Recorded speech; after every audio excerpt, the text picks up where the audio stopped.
kalau Allah sudah sampaikan Anda ke bulan Rajab, Anda belum evaluasi juga, Anda butuh berapa waktu lagi untuk bisa mengevaluasi diri? Kurang cinta apa sih Allah sama kita? Nih, saya kasih kesempatan, bulan ini istighfar ya, saya lipat gandakan. Mungkin kamu nggak sadar, karena tiap hari saya berikan kesempatan untuk istighfar, kamu nggak pakai. Mungkin kamu butuh motivasi. Nih saya kasih sebulan nih, yang ketika Anda istighfar, ketika Anda tinggalkan maksiat, saya lipat gandakan pahalanya untuk nutupin dosa-dosa kamu. Man qala dubura kulli salatin astaghfirullah alladzi la ilaha illa huwal hayyul qayyum wa atubu ilaih ghufira lahu wa in kana farran min az-zahfi. Nabi sallallahu alaihi wasallam pernah bersabda, siapa yang mampu berdoa dengan mengucapkan di setiap selesai salat astaghfirullah alladzi la ilaha illa huwal hayyul qayyum wa atubu ilaih, saya mohon ampun kepada Allah, Allah satu-satunya Tuhan yang saya pertuhankan, yang selalu hidup, yang selalu menegakkan perhatian dan aturannya. Saya bertobat kepada Allah atas segala dosa yang pernah saya kerjakan. Maka Nabi memberikan komentar, ghufira lahu, maka Allah berkenan mengampuni dosa-dosanya, wa in kana farran minaz zahfi, walaupun ia pernah melakukan satu dosa besar seperti melarikan diri dari medan juang. Hadirin, Al-Imam An-Nawawi rahimahullahu ta'ala memasukkan pula hadis ini, riwayat ini pada bagian zikir beliau khususnya di pagi hari, kemudian menyambungkan satu riwayat yang menempatkan paginya khusus di hari Jumat, sehingga beliau memasukkan pada zikir pagi di hari Jumat. Dan riwayatnya dengan mengatakan, man qala fi kulli sabihati al-jumu'ati, siapa yang membacakan hadis ini, doa ini, riwayat ini setiap pagi di hari Jumat, setiap Jumat, dengan kalimat yang sama, astaghfirullah alladzi la ilaha illa huwal hayyul qayyum wa atubu ilaihi thalathan, dibacakan selama 3 kali, dibacakan sebanyak 3 kali. Ghufira lahu, Allah berkenan mengampuni dosa-dosanya, wa in kana farran minaz zahfi, sekalipun ia pernah melakukan dosa besar, ia menghindar dari medan juang. Hadirin, ada analisis yang cukup menarik dari kalimat yang diungkapkan ini. Singkat, padat, serius, hasilnya begitu besar. Kalimat ini bukan sekedar doa yang saat dimunculkan seakan-akan seseorang bebas melakukan kesalahan, mudah melakukan dosa bahkan yang besar, lalu tinggal mengucapkan kalimat ini dan selesai. Ada pemahaman dalam setiap teks hadis yang disampaikan, ada pengertian dari setiap apa yang diajarkan oleh Nabi sallallahu alaihi wasallam, dan di titik itulah kita membutuhkan sanad untuk mengetahui itu semuanya. Kalimat astaghfirullah yang diucapkan setelah selesai salat ataupun juga setiap Jumat di akhir pekan memberikan kesan korektif dan evaluatif kepada setiap kita selaku hamba Allah Subhanahu wa taala. Koreksi dan evaluasi, mengoreksi hal-hal yang tidak tepat yang pernah kita kerjakan, mengevaluasi kinerja amal soleh kita yang mungkin belum banyak dikumpulkan, termasuk setelah menunaikan solat. Mengapa zikir pertama yang diungkapkan kalimat istighfar? Sebagian ulama mengatakan, boleh jadi seharusnya hamba yang solat itu menunaikan solat dalam keadaan khusyuk, dia abai dengan sifat khusyuk itu. Ada yang baru takbir sudah ingat dengan pekerjaan, ada yang baru takbir sudah ingat dengan WA, Ada yang baru takbir teringat dengan hutang. Ada yang baru takbir teringat dengan jalinan pertemanan. Dari mulai takbir sampai dengan salam ditutup yang terakhir, barangkali di bawah standar kekhusyuan, di bawah 50%, dia bisa fokus beribadah pada Allah Subhanahu wa taala. Untuk itulah selesai menunaikan salat, kalimat pertama yang kita ucapkan astaghfirullah, seakan memberikan pesan permohonan ampun kepada Allah karena tak mampu fokus sepenuhnya dalam salat, karena lemah untuk khusyuk sepenuhnya dalam salat. Yang dengan kalimat itulah Allah berkenan mengampuni dan menutupi kekurangan-kekurangan yang terjadi saat salat itu. Pun demikian, antara salat satu ke salat yang lainnya, diucapkan astaghfirullah bukan sekedar diungkapkan di lisan, tapi sekaligus mengingat dalam fikiran, meresapkan dalam hati apa kesalahan yang pernah diperbuat itu, dosa apa yang pernah dikerjakan itu, dari ujung kepala sampai ujung kaki, mata yang salah melihat, telinga yang salah mendengar, lisan yang salah bicara, sampai dengan kaki yang keliru dalam melangkah.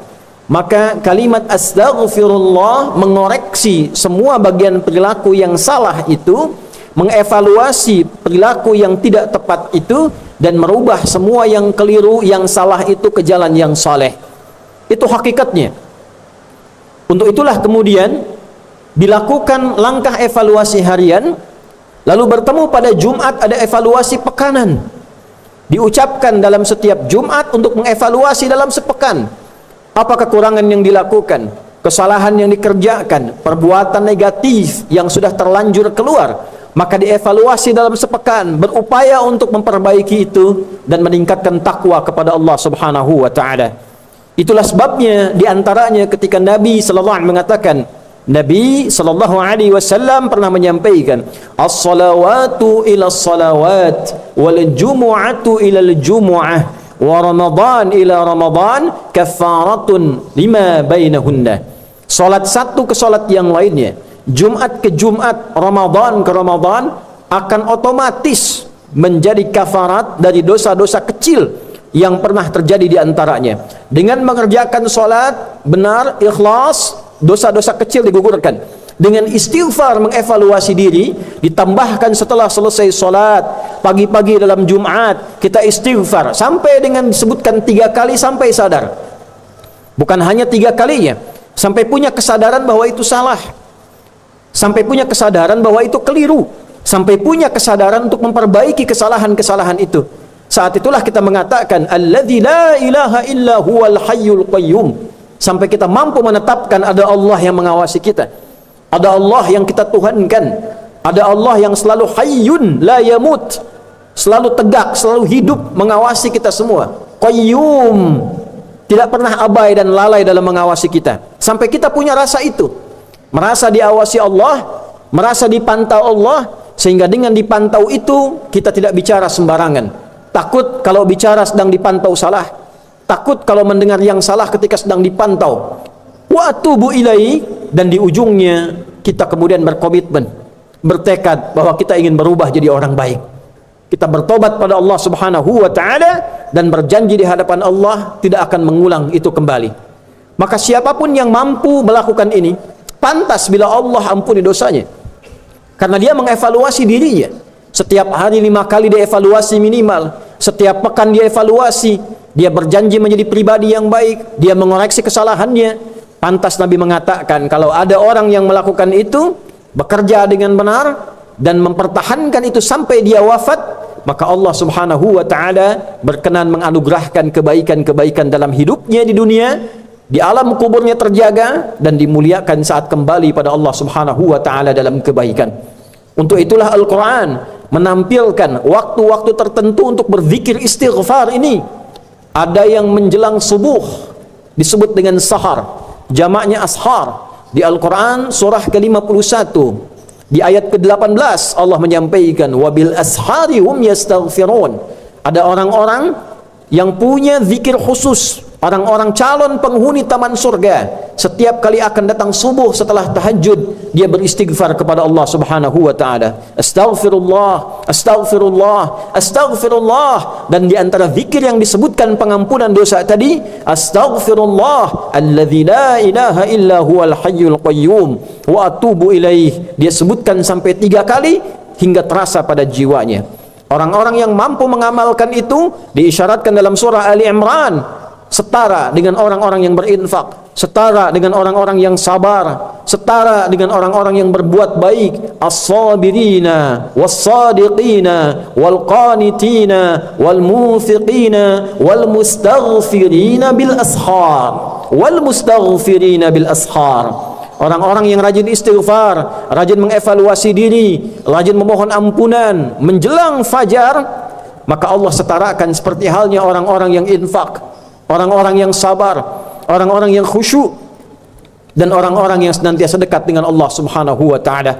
Ada lagi yang memahami bahwa amalan-amalan itu menghadirkan kemuliaan-kemuliaan. Rajin istighfar juga berpotensi menambah kepercayaan Allah untuk memberikan titipan harta kepada kita. Ditemukan keterangan itu di Quran surat Nuh misalnya, di ayat ke-10 itu dengan kalimat istighfar, faqultu astaghfiru rabbakum innahu kana ghaffara yursilis samaa'a 'alaikum midrara wa yumdidkum bi amwal.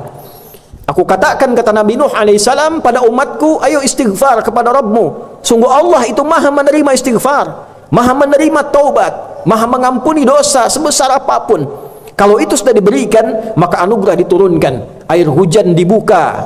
Hujannya bukan musibah dalam arti yang buruk, hujannya turun dengan rahmat, hujannya kebaikan, hujannya menghilangkan, meringankan panas, menghilangkan penat, menghilangkan debu-debu yang menghadang. Wa yumdibkum bi amwal. Setelah itu Allah tambahkan harta benda supaya kita bisa ibadah dengan harta itu. Itulah sebabnya kenapa di Ali Imran disetarakan dengan munfiqin. Ketika hartanya datang, maka orang rajin istighfar, gemar berinfak. Bukan sekedar tambah harta, tambah mewah, tambah foya-foya, tidak. Pelaku istighfar, ahli istighfar, ketika dititipkan harta, dia gemar berinfak. Istighfar pengaruh kepada kekhusyuan. Wal qanitin, qanitun itu adalah sifat bagi orang-orang yang khusyuk dalam salat. Di antaranya Al-Baqarah ayat 238, hafizu 'alas salawati was salatil wusta wa qumu lillahi qanitin. Orang-orang yang istighfarnya bagus akan berdampak pada salatnya pun bagus, salatnya baik. Bila salatnya sudah baik, doanya terkabul. Bila salatnya sudah baik, pribadinya jadi baik. Maka istighfar ini agung nilainya, mengampuni dosa, mendatangkan harta dari sisi yang tidak kita duga, dan merubah pribadi kita menjadi orang baik, serta mempengaruhi setiap ibadah kita berubah kualitasnya menjadi lebih baik. Itu diantara riwayat, walaupun singkat, padat, tapi bermanfaat, dan dengan iman kita bisa mendapatkan itu.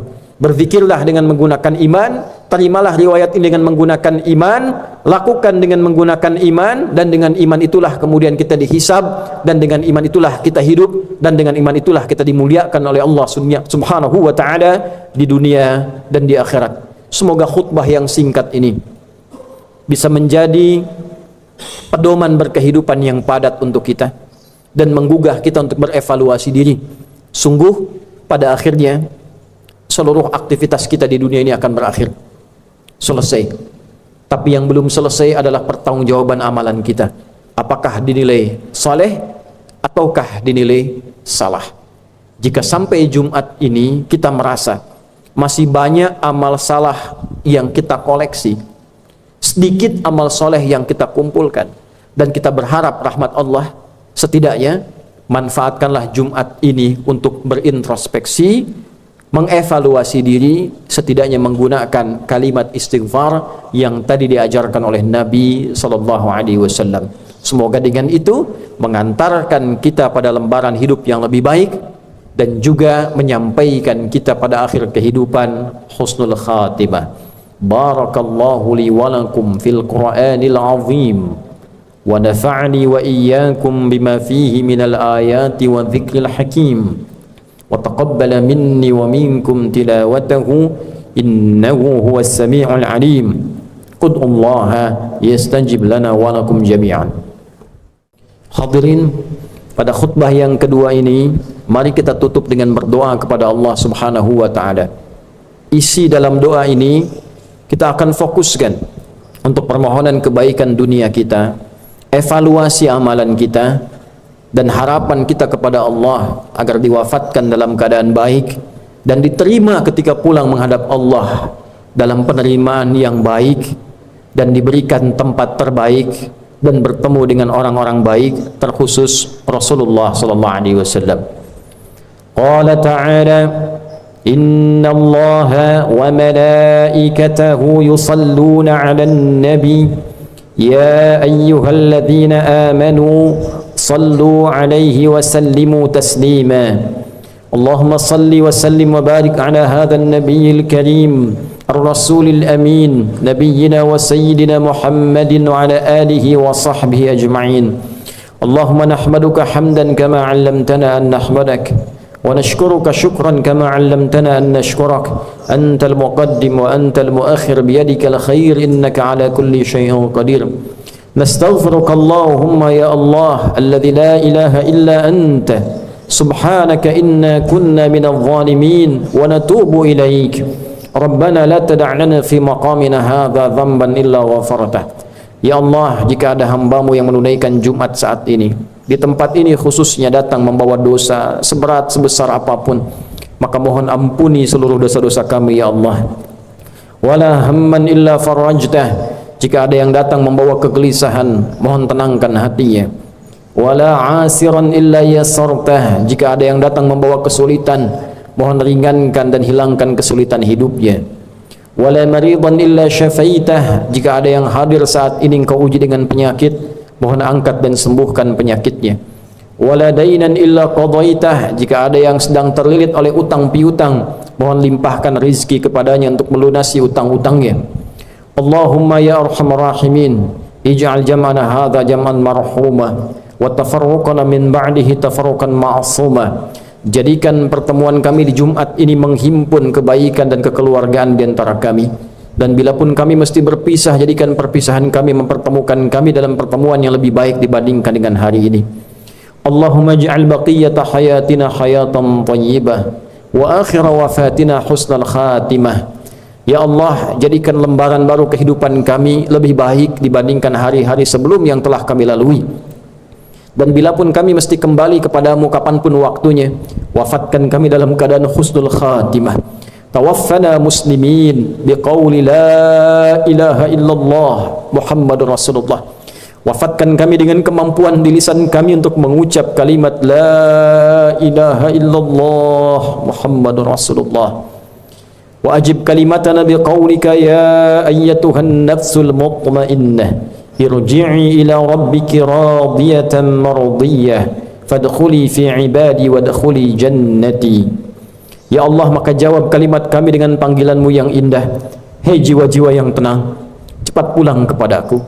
Aku ridha dengan seluruh amalmu, engkau pun akan ridha dengan pemberianku. Masuk dalam golongan hamba-Ku, aku siapkan surga untukmu. Allahumma ij'al nahnu ya Allah, Allahumma ja'alna nahnu ya Allah habibi Sayyidina Muhammad sallallahu alaihi wasallam.